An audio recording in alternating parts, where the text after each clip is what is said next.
Well, hello, good evening, and welcome. We just have a few folks on the line right now, but we are so glad you are here. Again, hello, good evening, welcome. We're so glad you are live on the line for a very special telephone town hall meeting we have for you tonight with Congressman Eli Crane. Again, hello and welcome. You're live on the line for our telephone town hall meeting with Congressman Eli Crane. We just pulled him from the floor for this very special event, and he is standing by live to speak with you right now. We'll officially get started here in just a few moments. So again, if you're just joining, welcome. You're live on the line for our telephone town hall meeting with Congressman Eli Crane. He proudly represents Arizona's 2nd District, and again, he is live with us right now, standing by to speak with you tonight.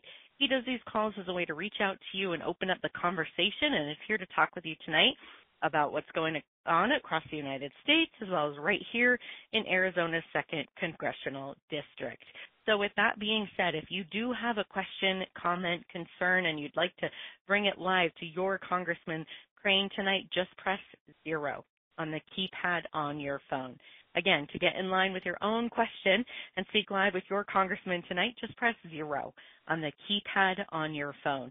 Also, tonight we're collecting email addresses. If you would like to sign up for our e-newsletter to get updates from your Congressman Eli Crane, just press 7 on the keypad on your phone. So again, thanks so much, everyone. We'll officially start in just a moment. We'll get a quick update from Congressman Eli Crane, and then we'll get right to your questions. So again, if you do have a question, comment, concern, just press 0 on the keypad on your phone to submit that. We are taking questions live tonight, but if you'd rather not go live, that's okay. Still press 0. Let your operator know you'd rather me read your question over the air. I'm happy to do that as well. So again, thanks everyone for your patience.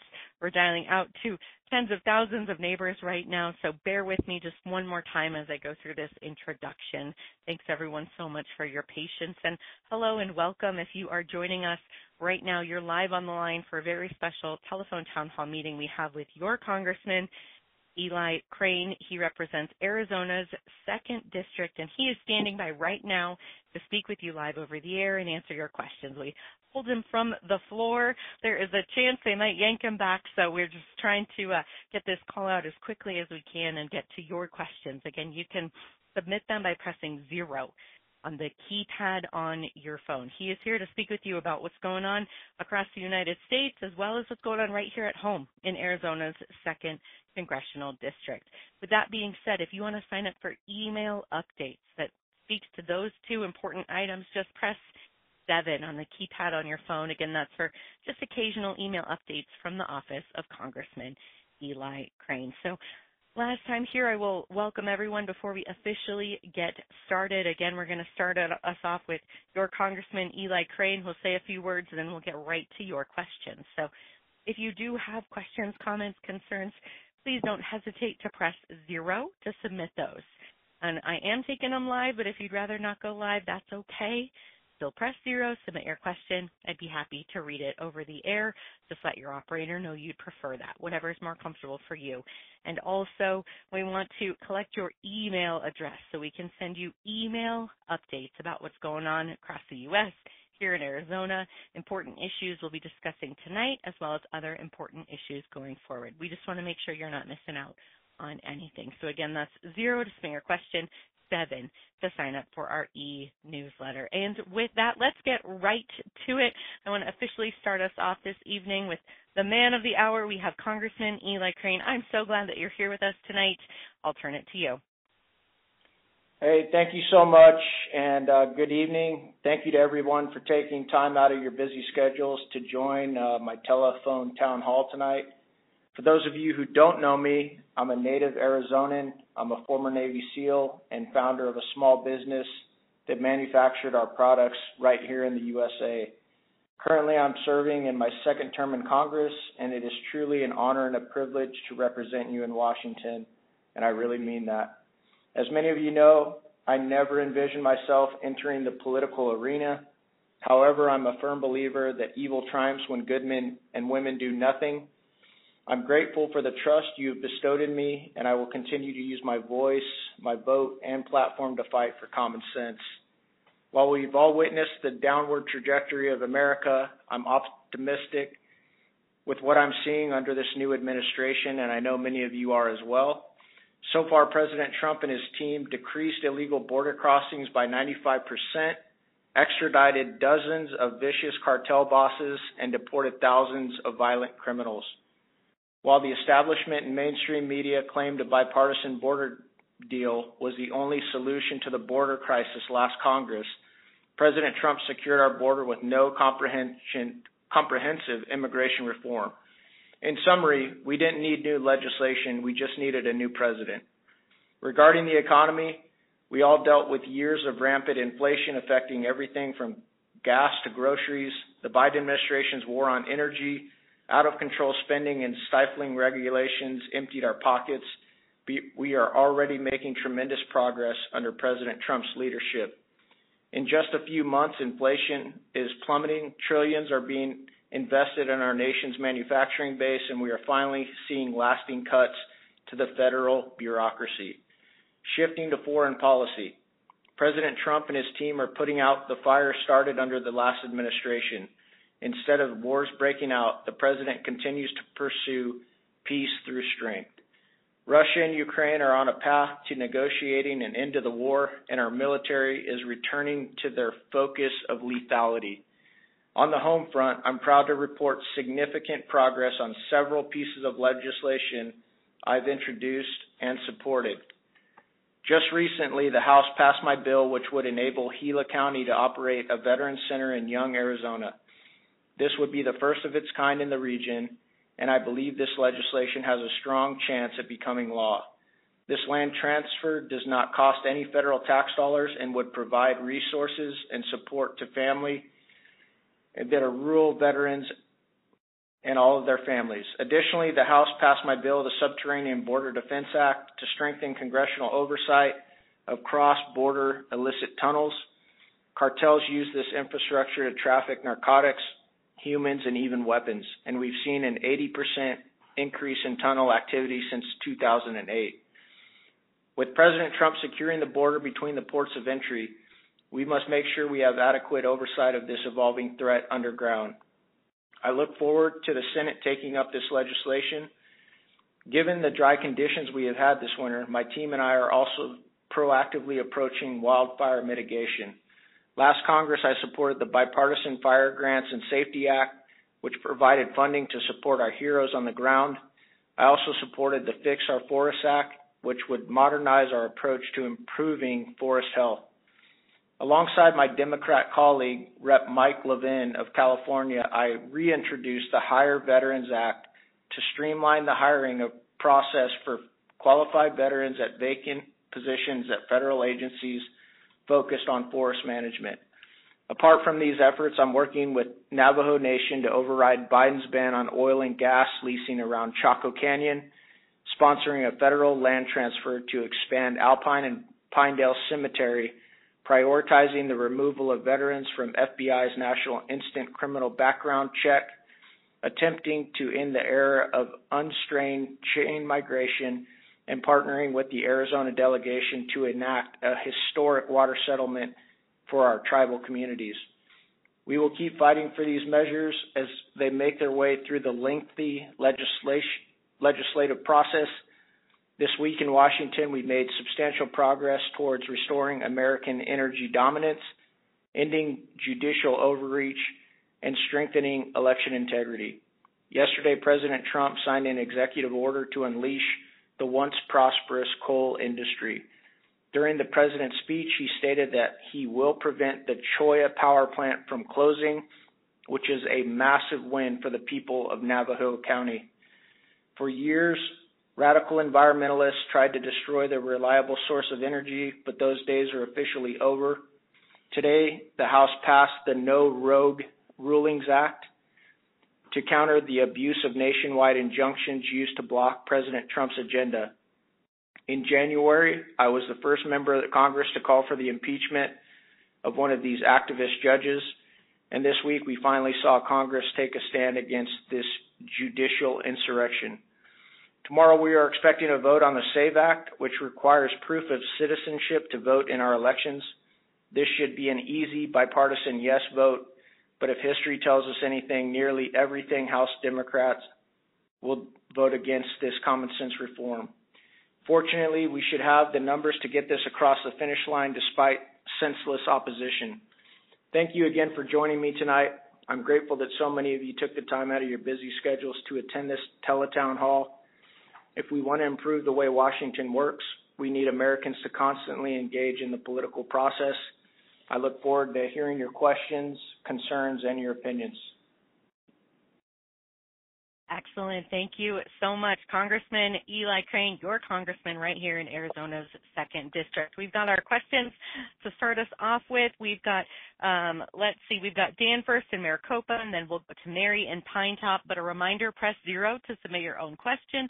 Press 7 to provide us your email address. And like I said, we're taking them live, but if you don't want to go live, that's okay too. Just like Dan asked that I read his question. He's in Maricopa, says, I think President Trump's doing a great job on the border, but we still have over 15 million illegals that Biden let in. Are we going to be able to deport all of these cartel members and gangsters, or is the damage already done? And again, that's from Dan in Maricopa.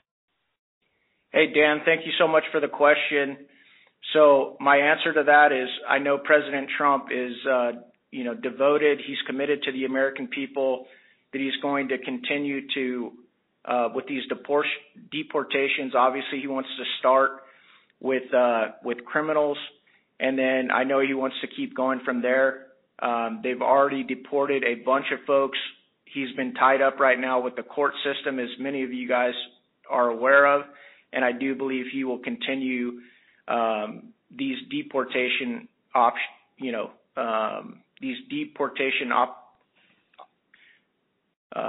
operations, as long as it takes. All right, excellent. Thanks so much for joining us again, Dan. Let's go right away to Mary up next in Pine Top. Mary, you're live right now with the Congressman. Please go ahead with your question. Eli, Crane, Mr. Crane, my husband and I both voted for you. Unfortunately, he died a week ago. Okay? I want to, and my grandson is fighting for, medical when he doesn't make enough money and can barely afford his rent, but the illegals get it for free, and they also get money each month, and he's fighting for this and got turned over to a credit company because he couldn't pay the bill. I want to know what's going on with that. Well, first of all, Mary, let me express my sincere condolences about the loss of your husband. Thank you for your support. I know a lot of people are on very tough times right now. It sounds like your grandson is most certainly one of them. And I think a lot of it has to do with the fact that elected officials in Washington have always, put Americans last. And I can't tell you it's going to be, a quick turnaround, but I can tell you that this Congress and the president are absolutely devoted to putting American citizens first. And it sounds like there might be some economic issues implied in your response. And so, one of the things I know that President Trump and the Congress are working on right now is extending the Trump tax cuts for you guys. I think that that's going to give, a lot of security to a lot of people. And right now, obviously, he's trying to bring back a lot of jobs into the country with his tariff policies. I think over the last couple of decades, we've lost about 90,000 manufacturers. When I ran my small business, I was doing the same thing, and I can tell you it's very hard to make it. But I also know that a lot of people are concerned about, cuts to very important, medical programs right now. And what I can tell you from the conversations that I've had with this president, he's only looking at cutting fraud, waste, and abuse from some of these programs. And so, I just wanted to assure everybody out there, I know the left-wing media is freaking out and lying about, cuts that we're trying to make, but what we're really, going after is fraud, waste, and abuse. And so, I hope your grandson, gets the best care that he can, and we'll do everything we can to make this economy work for you and for him. Absolutely. Thank you so much. Let's go right away to our next question. This one came in from Mike from Prescott, sent it in to our office. He wants to know, it's on national debt. Not surprised there. Are we going to see real spending cuts that reduce the deficit, or are the Republicans going to fold again? And that's from Mike. Hey, Mike, thank you so much. I'll start with this. I won't make you any promises, but I did just come from a meeting right off of the House floor, and I've only been up here for 3 years, but this is the first time since I've been up here where I think that's a very real possibility. We have conversations going on with the Senate right now, who tends to be even weaker than the House when it comes to fiscal responsibility. But what I can tell you is that at least at this point in the reconciliation process, both of the House and the Senate are pretty aligned on what they'd like to accomplish in cuts. And all I can say is, we've got, 500 members up here within the House and the Senate, over 500 that all have to vote.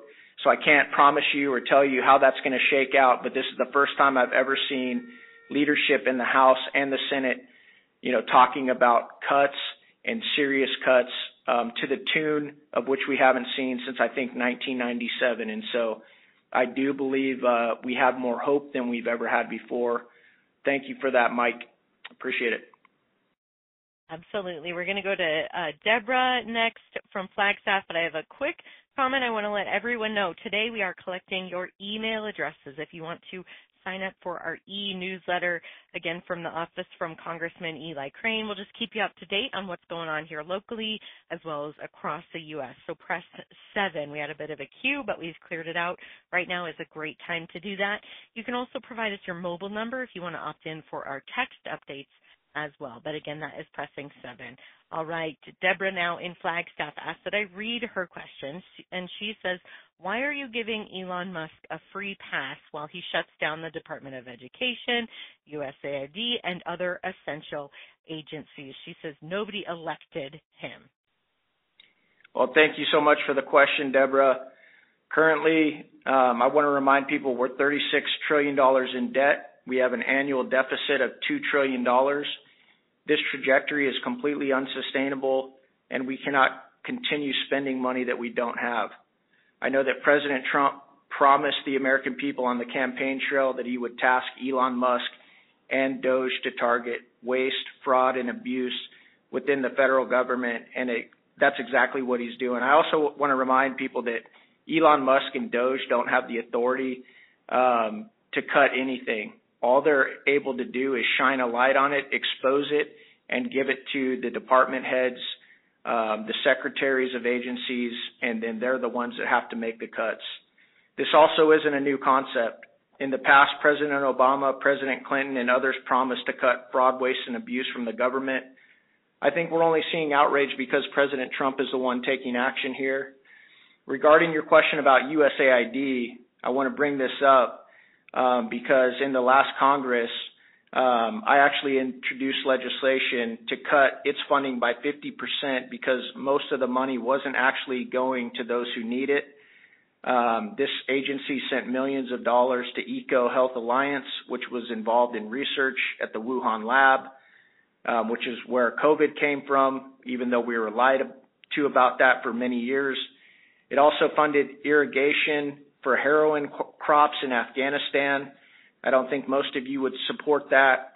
It also ran a global internet censorship program and basically serves as a front for the CIA.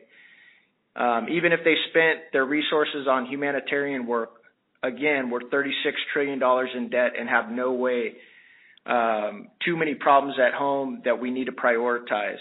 And to your point about the Department of Education, I also agree with President Trump on this one. Since we created the Department of Education, our test scores and reading proficiencies have plummeted. I think the money we spend in Washington on Washington bureaucrats would be better spent if we allowed states to control their education system, with their parents and their communities having, much more say and authority, over, the curriculum and how those dollars are spent. I know we probably aren't going to see eye to eye on this one, but I do appreciate the question. Yes, excellent. Thank you so much for that response, and thanks so much for joining us, Deborah, with your question tonight. All right, before we go to Christy up next in Waddell, I have a quick polling question for everyone. You'll vote by pressing the buttons on the keypad on your phone. We want to know what should be Congress's top priority this year. In your opinion, should it be extending the Trump tax cuts? Press 1. If it's securing the border, press 2. If it's eliminating waste, fraud, and abuse, press 3. And if it's something else, press 4. So again, we want to know what should be the top priority this year for Congress. Press 1 on the keypad on your phone if it's extending the Trump tax cuts. Press 2 if it's securing the border. Press 3 if it's eliminating waste, fraud, and abuse. And press 4 if for something else. So while everyone weighs in on that, let's go right away to Christy. Christy and Waddell, you're live on the line. Please go ahead with your question. Hi, thank you for inviting me on the call. Eli, I appreciate it. I am a PC and a state committeeman here in LD 25. I live in Waddell, and I've been doing it for a few years.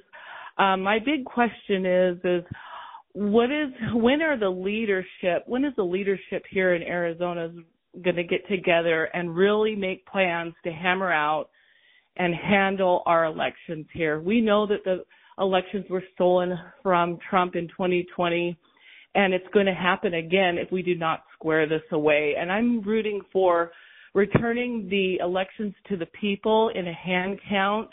I was trained as a hand count, and I went around and I did that. It's accurate. It's fast. The people can know for sure, and it can get done. So I'm just wondering what it's going to take. We can't wait around for Trump here to handle Arizona. We need our leadership to make the move. And it's like I'm waiting in the wings, ready to get to work, and I'm just not hearing anything about it. Well, hey, thank you. I believe it was Christy. Is that correct? Thank you, Christy, thank you for your question. And I also want to say thank you so much for serving as a, PC, and I believe you said a state committee woman. I also want to say thank you for your activism. I think it's one of the reasons that we're in the spot that we're in, because not many people are willing to step up like you have and actually serve and, pay attention to some of these very important issues. I know you guys understand that I work at the federal level. According to the Constitution of the United States, elections shall be ran at the state level. That being said, I know that President Trump and many of us feel very strongly about many of these issues, especially when it comes to election integrity.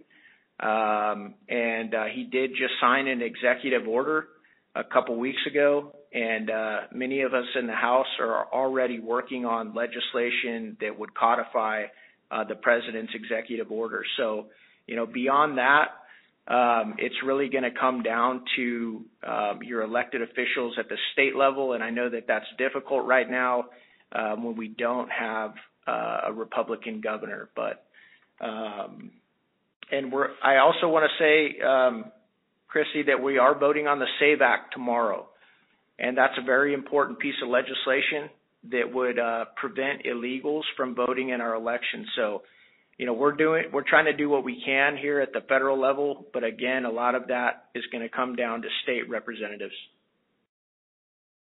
Absolutely. Thank you so much. Thanks so much, Christy, for joining our call.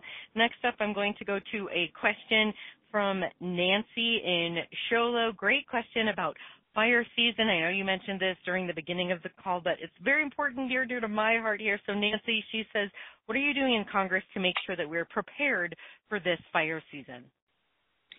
Thank you so much, Nancy, for that question. This is a very important issue.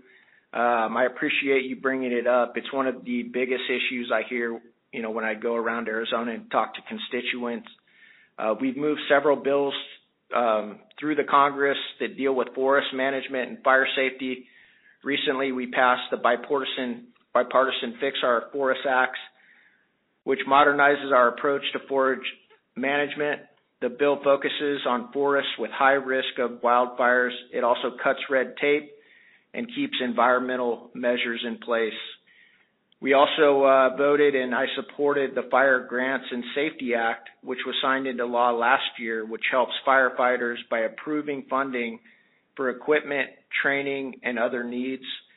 I'm also working on legislation with Rep. Levin out of California. We introduced the Hire Veterans Act, which would streamline the hiring process for veterans that are qualified for vacant positions to protect our natural resources. This bill is bipartisan, which gives it a very solid chance of becoming law.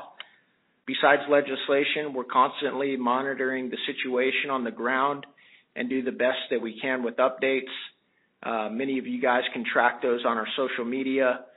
Hopefully we continue to get lots of rain, but in the meantime, make sure to sign up for local updates. And the last thing I would say is that just this week I talked to the acting director of FEMA, Cameron Hamilton, to make sure that, not only make him understand that this was a very big concern out in Arizona, but also talk to him about what preparations they have in place in case, we deal with another wildfire. Thank you for that question.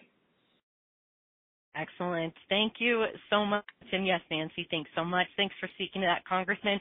And with that, we have just about reached the end of our allotted time. I know we pulled you right off the floor, Congressman, so I am so grateful for the time that you had with us tonight. Do you have a few closing remarks you could give us before I'm sure you head right back to it? Well, I appreciate everybody jumping on the call. I know you guys are very busy. We've been very busy in D.C. this week. Like I said, we just passed a bill that would stop road judges, from nationwide injunctions. We're going to pass the SAVE Act tomorrow, which would stop illegals from voting in our elections. And we're also right now working on budget reconciliation with the House and the Senate to try and get some serious tax cuts for you guys and also get some serious spending cuts so that we can reverse the out-of-control spending in Washington, D.C. I hope many of you guys are standing strong behind the president. I want to say and remind to everybody, many leaders in our country have known for a long time that we've had trade deficits with many other countries, but many of them have been afraid to address it because they didn't want to make any maneuvers that might upset the stock market or, the economy. I'm grateful that President Trump has addressed this very serious issue, and I know he's taking a pounding right now from the mainstream media, for doing it, but I think it's very wise what he's doing, not only to make sure that our trade with other nations is balanced, but to do everything that he can to bring manufacturing back to the United States of America. And so we're going to continue to work with the president on this and many other issues. And again, I thank you guys so much for jumping on the call with us tonight. Absolutely. Thank you so much. Your Congressman, Eli Crane. If you still do have questions, comments, or concerns, please stay on till the very end here in just a moment and leave us a voicemail message. Thank you again all so much for your time tonight. It was great to have a conversation with you. Have a great rest of your evening. Good night.